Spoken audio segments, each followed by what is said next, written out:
Hello students, welcome to our experimental psychology class. Students, हम unit 4 में धारण की विधियों का अध्ययन कर रहे थे। धारण की विधियों के अंतर्गत हमने पिछले अध्याय में 2 विधियों का अध्ययन किया है। पहली विधि थी पुनःस्मरण या रिकॉल मेथड और दूसरी थी पहचान विधि या रिकॉग्निशन मेथड। आज हम तीसरी विधि, जिसे हम सेविंग मेथड या बचत विधि के नाम से जानते हैं, इसका अध्ययन कर रहे हैं। स्टूडेंट्स, सेविंग मेथड को हम या बचत विधि को हम पुनः अधिगम विधि भी कहते हैं। इस विधि में प्रयोज्य सर्वप्रथम किसी अधिगम सामग्री को ठीक से याद कर लेता है।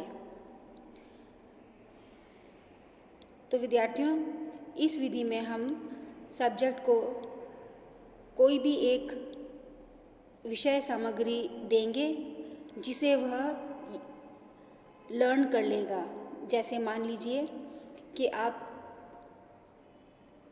20 शब्दों की या 10 शब्दों की कोई लिस्ट प्रयोज्य को या सब्जेक्ट को याद करने के लिए देते हैं, तो पहले वह इस लिस्ट को पूरा अच्छी तरह याद कर लेगा।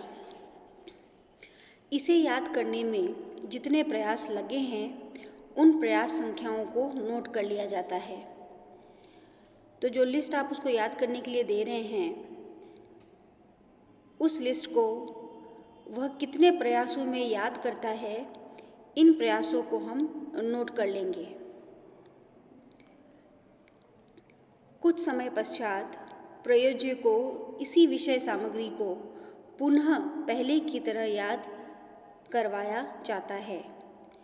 एक बार उसने जब यह लिस्ट याद कर ली, हमने उसके जो प्रयास या ट्रायल्स थे उसको नोट कर लिया कि उसने 10 प्रयासों में या 20 प्रयासों में एक लिस्ट को याद किया। इसके बाद इसी विषय सामग्री को, जो लिस्ट हमने दी है, उसे हम वापस याद करने के लिए उसे देते हैं।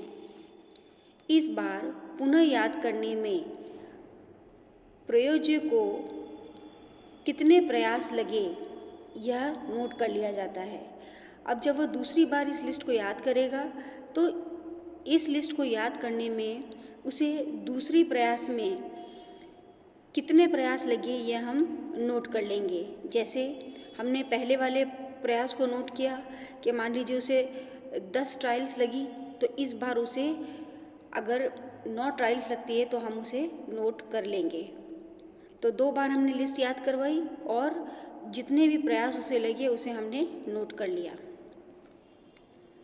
अंत में यह ज्ञात कर लिया जाता है कि पहली बार और दूसरी बार किए गए प्रयासों में कितना अंतर है, और फिर हम यह निकाल लेते हैं या फाइंड आउट कर लेते हैं कि पहले जब उसने लिस्ट याद की तो कितने प्रयासों में याद की, और बाद में जो लिस्ट उसने याद की उसमें कितने प्रयास लगे और इसमें कितना अंतर आता है।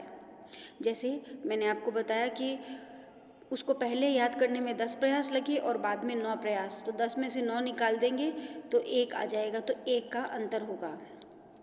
अब इसे हम उदाहरण से समझ सकते हैं। उदाहरण के लिए, यदि एक विषय सामग्री को 20 प्रयासों में पूर्णतः याद कर लिया जाता है, तत्पश्चात कुछ समय बाद इसी सामग्री को पुनः याद करने में 6 प्रयास लगते हैं, तो कहा जा सकता है कि उसी सामग्री को याद करने में 14 प्रयासों की बचत हुई।